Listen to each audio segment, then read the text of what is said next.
নাজমুল, জানতে চাচ্ছি জাহাঙ্গীরনগর বিশ্ববিদ্যালয়ের পরিস্থিতি আপনি এখন কেমন দেখছেন? সেখানেও কি সড়ক অবরোধ করে আন্দোলন চালাচ্ছে কিনা শিক্ষার্থীরা, জানাবেন।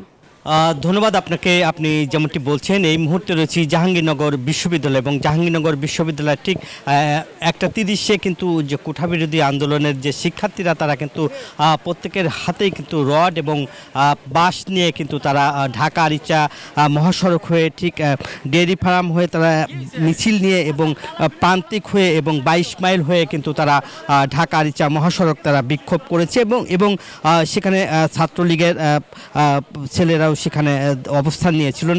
সে কারণে কিন্তু তারা মূলত সেই সড়কে কিন্তু যেহেতু তাদেরকে সেখান থেকে সরিয়ে দেওয়ার জন্য কিন্তু সরিয়ে দেওয়ার জন্য তারা মহড়া দিয়েছে এবং সড়কে যে যান চলাচল কিন্তু পুরা 1 ঘন্টার মতো বন্ধ ছিল এবং কোনো ধরনের যানবাহন চলতে দেয়নি।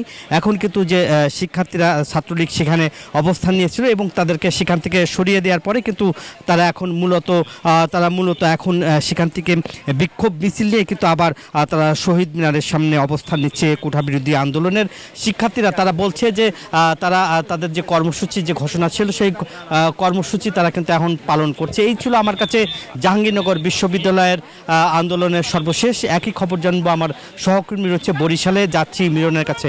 মিরন। ধন্যবাদ নাজমুল। যেমনটা আপনি জানাচ্ছিলেন জাহাঙ্গীরনগর বিশ্ববিদ্যালয়ের অর্থাৎ কোটা সংস্কার আন্দোলনের যে সাধারণ শিক্ষার্থীরা তাদের খবর।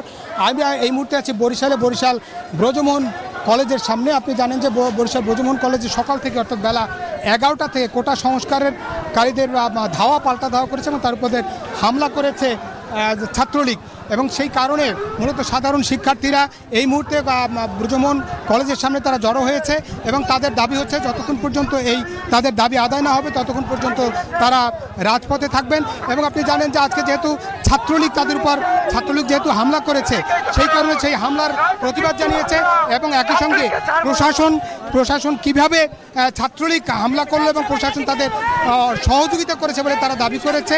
এবং আমরা যেমনটা জেনেছি যে ঢাকা বরিশাল মহাসড়কে অবরোধ করে শিক্ষার্থীরা সেখানে আন্দোলন করছে এবং একই সঙ্গে বিকেল 3:30টায়